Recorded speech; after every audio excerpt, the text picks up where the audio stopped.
Greetings from Stanford University. I'm Bill Barnett, professor at the Stanford Doerr School of Sustainability and the Stanford Graduate School of Business. And I'm Sophia Qin, currently a Stanford sophomore majoring in economics and mathematics with a particular interest in environmental economics.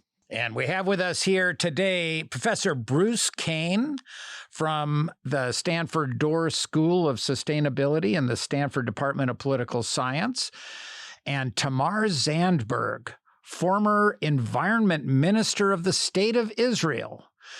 And Bruce, Tamar, you guys just ran a terrific conference, and what a week to do it, on the topic of democracy and environmental sustainability. And maybe to kick us off, Sophia, you were there. What's your reaction to the conference and the questions you'd like to ask of Bruce and Tamar? Right. So I was actually very amazed by how broad the topics were at this conference and how there's so many stakeholders in the intersection of democracy and sustainability. So we talked about, the election results, how timely it was and how it relates to what we're going to see in the near future relating to climate laws and policy, as well as, the private sector. There's so many investors who have a stake in this and are playing a part in kind of fostering that sustainable future. Maybe one question I had was, what was a paper that really stood out to you guys or challenged kind of your thinking? Well, I don't know that it was a paper so much as some of the panels. I think it was eye-opening to us because it's relevant to what's happening right now. When we had the Attorney General from California come the first day, I think it turns out that with the unexpected result of the election, the state of California is now sort of going to be opposed to the federal government on a lot of different policies. And it will be on the backs of a lot of attorney generals to defend the interests, to defend the financial interests, because it's quite possible that the central government under Trump will go after us to try to force us on all kinds of issues. So the climate is one, but maybe abortion and possibly on immigration issues to do what he wants and use fiscal measures. So I thought that was quite interesting to see that they had anticipated that they've thought about it. They had 4 years of dealing with this before. And so it was very interesting to see how the state of California is ready to defend itself. So I thought the first day that was very interesting and informative. Thank you. So first of all, thank you, Bruce, for the work that we did coming this far, and the Doerr School and the Business School for this. For me, it was a very unique experience, and I think for me the interesting part was moving from the first day to the second day, moving from a U.S. based and post elections. Kind of looking where it's going in terms of climate action, going to the rest of the world, the OECD country members, the Middle East, where I come from, and also how these things interact in terms of how the U.S. elections will affect the rest of the world and the private sector that you mentioned. What does the money investments take from global trends and the narrowing role of democracy in different parts of the world. So to look at all those trends in a very, very global perspective on those two very, very global issues, democracy and climate, and hoping, someone said to me yesterday, okay, so these are two diminishing and disappearing concepts. But I think my conclusion from these 2 days is that democracy and climate action are not going anywhere. They're here to stay.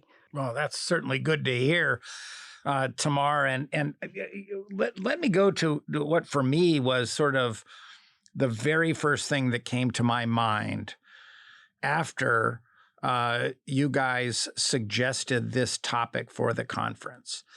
And that is democracy good for environmental sustainability? What do we know? It came up both days. I'll talk about the first day. There we suggested it's not so much good or bad as it really shapes the way you make policy.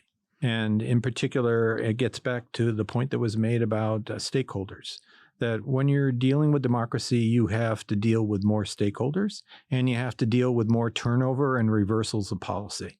And that's really raises the question, well, should everything come to a standstill just because the politics changed?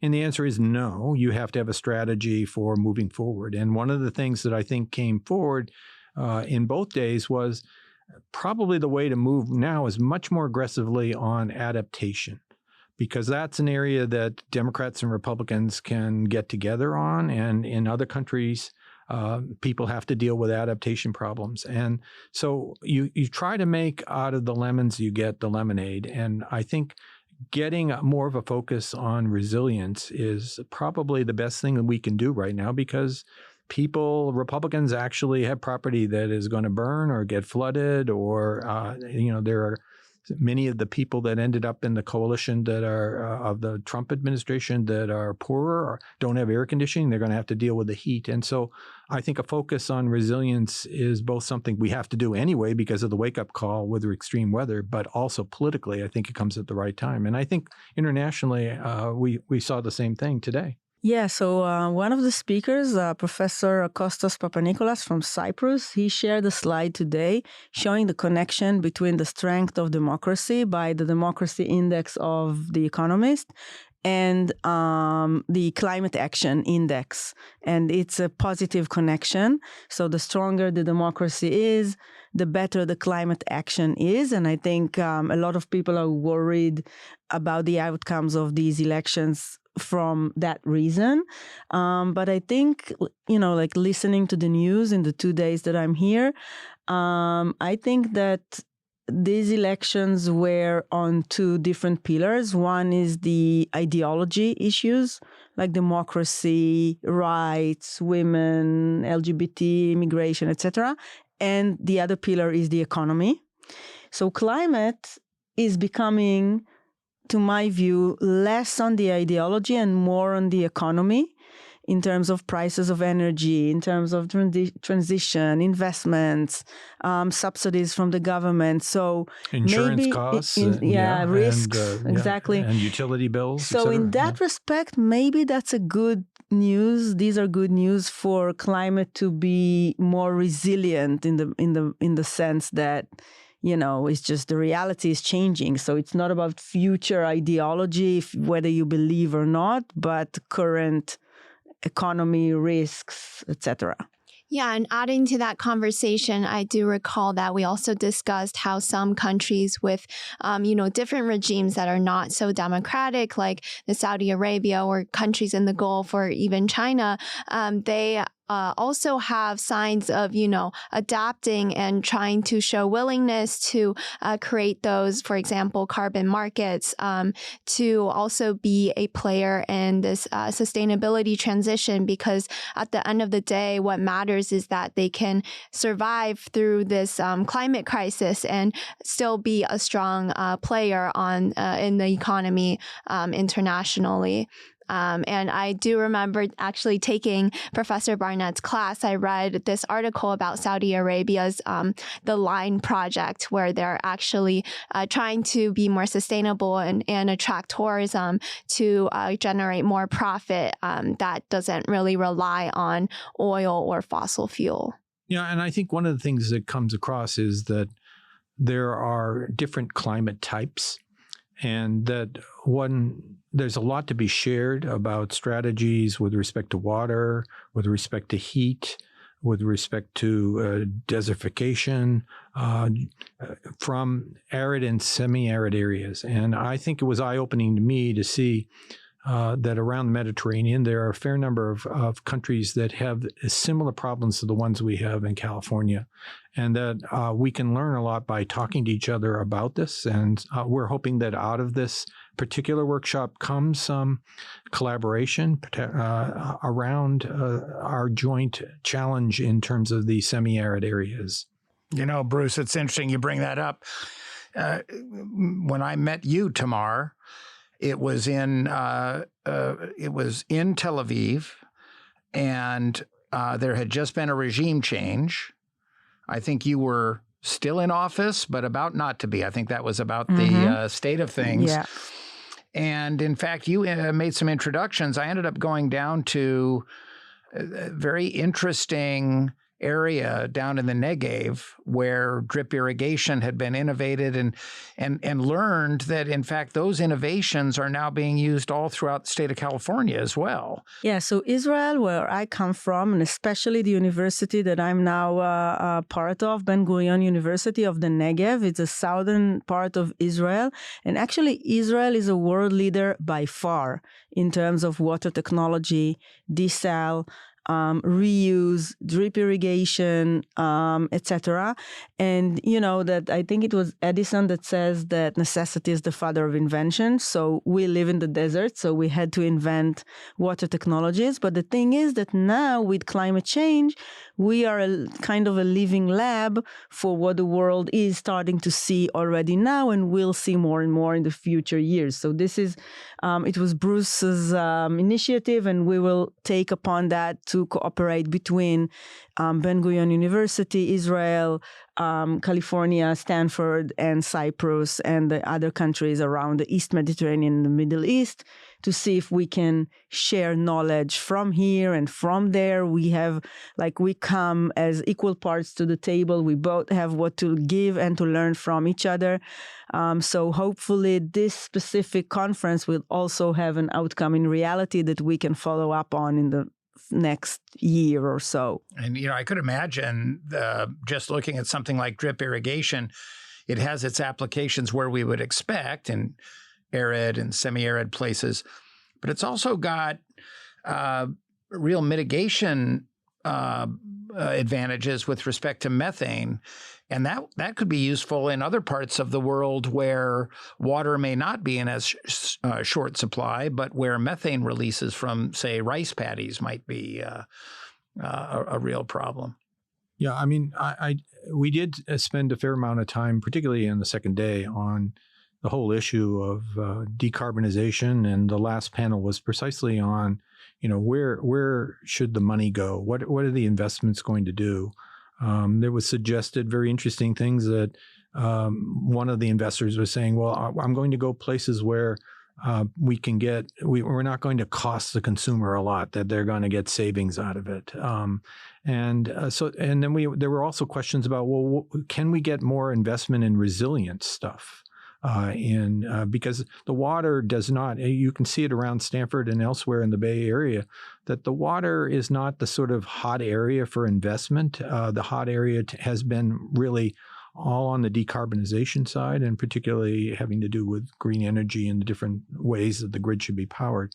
But I think this is a time when we're going to have to rethink. Maybe we can get more private money in, but maybe not. Tamar asked a very good question about, we think of a lot of the resilience as being primarily in the hands of the public sector and of the governments. And then the question is, well, can we get businesses to bid for the contract of these things? Is there going to be enough of a market? And I don't think we had a good answer out of that. I mean, I think it's an open question, but we definitely could use an infusion of more money to save people from extreme weather.